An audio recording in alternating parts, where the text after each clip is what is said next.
नमस्कार, मी तेजस सचिन माळी, डॉक्टर शरदचंद्र पवार कृषी महाविद्यालय बारामतीचा विद्यार्थी. आज आपण प्रशांत खैरेसर यांच्या गोट्यावरती आलेलो आहोत. त्यांच्या गोट्याची संपूर्ण माहिती आणि त्यांचा रोजचा दिनक्रम कशा पद्धतीने आहे याची सगळ्याची माहिती घेण्यासाठी आपण इथे आलेलो आहोत. तर मी सर्वात पहिल्यांदा डॉक्टर शरदचंद्र पवार कृषी महाविद्यालय यांच्या वतीनं आपलं स्वागत करतो.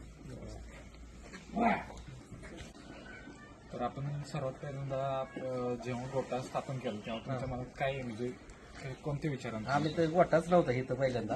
आम्ही एक शेजारच्यांनी एक आम्हाला कालवड दिली 1000 रुपयाची एवढी. तर आम्ही ती एक कालवड सांभाळता त्याला एक कालवड जोडीला घेतली. 2 कालवडी बरोबर अजून एक कालवड, 3 कालवडी झाल्या. आणि त्या 3 कालवडी गाभण राहतो आम्ही त्या सबळत होतो. इथं गोठा नव्हता तोवर दुसऱ्याच्या इथं बांधत होतो पोल्ट्रीमध्ये. इथं आम्ही थोडा निम्मा गोठा बांधला आणि मग ते गाया इथं आणल्या. त्या इथं आल्यावर आधीच ये आहे तिकडे झालत्या.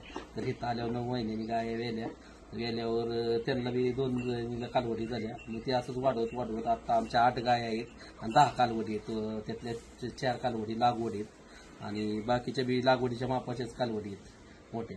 त्यामुळं चालू आहे. साधारण आमचं 110 लिटर दूध जातं. आता 7 गाया दुधावर आहेत.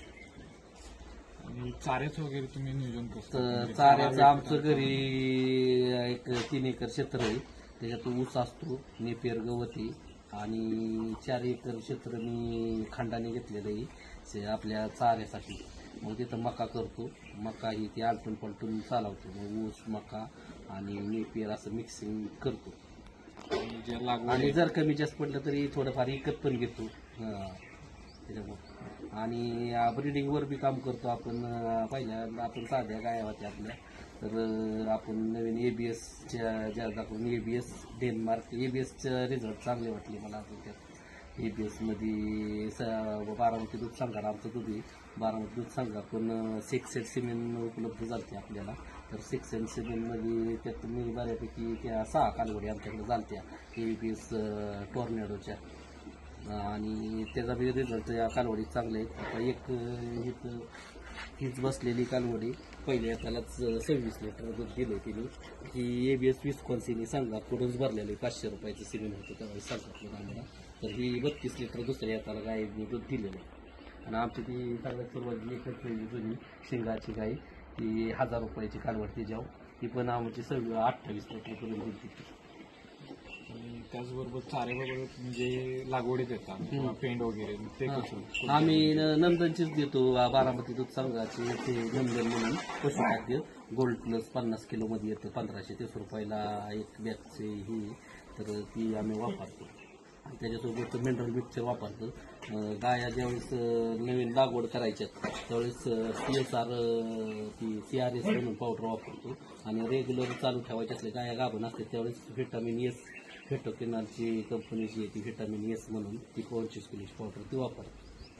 आणि शेणाचं वगैरे तुम्ही जास्त शेण खत काय होतं तुमच्या आमची शेतात थोडी जागा कमी असल्यामुळं तिथं आमचा मुक्त गोठा नाही करता येत आम्हाला. थोडा जागेचा प्रॉब्लेम आहे. आपली जागा इथं उपलब्ध नाही. आम्ही आपली थोडं 2-3 गाया म्हणून ती चालू केलं तर एका कालवडीवर. तर ती वाढत गेल्यामुळं आता ती एकदम दुसरीकडे न्यायचं अजून सध्या शक्य नाही. म्हणून ती नंतर करणार आहे आम्ही. पण मुक्त करायला पाहिजे पण थोडं मुक्त होत नाही जागेमुळं. ही शेण इथंच टाकतो. काही विकतो, काही आमच्या शेतीत टाकतो. ज्यादा झालेलं विकून टाकतो. कारण काही एवढं लई ज्यादा होतं त्यामुळं गरजेचं पडत नाही घरी सगळं टाकणं. तुमची दिवसभराची दिनचर्या कशी असते? आम्ही सकाळी साधारण 5:30 वाजता चालू करतो. तिथल्या कालवडी बाहेर असते त्या पलीकडे बांधतो आणि इथलं शेणगिरी काढून स्वच्छता करून जाडवडी बांधून आतमधील गाय इथं घेतो आणि आतलं शेणगिरी काढून स्वच्छता करतो. बाहेरच्या दारा काढायला 1 जण चालू करतो.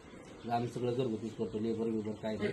आणि शेणगी उचलून झालं का आतमधलं जाळून घेऊन स्वच्छता करून कुटीवर टाकून घेतो. त्याच्यावर आम्ही फरक टाकतो. कुटीवर टाकून गोळी पेंट टाकून देतो. नंतर मिक्सर त्या गोळी पेंटमध्ये टाकून देतो. आणि गाया इथल्या दारा झाल्या ते दूध डेअरीला घालून गाय आतमध्ये बांधून साऱ्यावर घेतो. तिथल्या कालवडी परत इथे घेतो.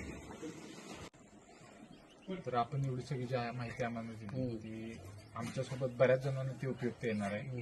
त्याच्यासाठी आम्ही तर पहिलं मोटरसायकल खायला आणत होतो तेव्हा छोटं होतं तेव्हा मोटरसायकल मी एकदम आणायचो. ते वरती आणून कटाळू.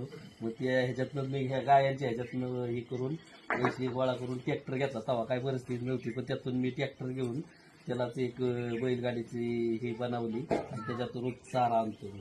त्याच्यामुळे त्यांना चारा पुरतो नाही, मोठा टक्के आता काही शक्य नाही. बरोबर. आपण जी माहिती दिली त्याबद्दल आम्ही आमच्या ग्रुपकडून आणि doctor Sharadchandra Pawar college of agriculture बारामतीकडून तुमचे आभार मानतो. धन्यवाद.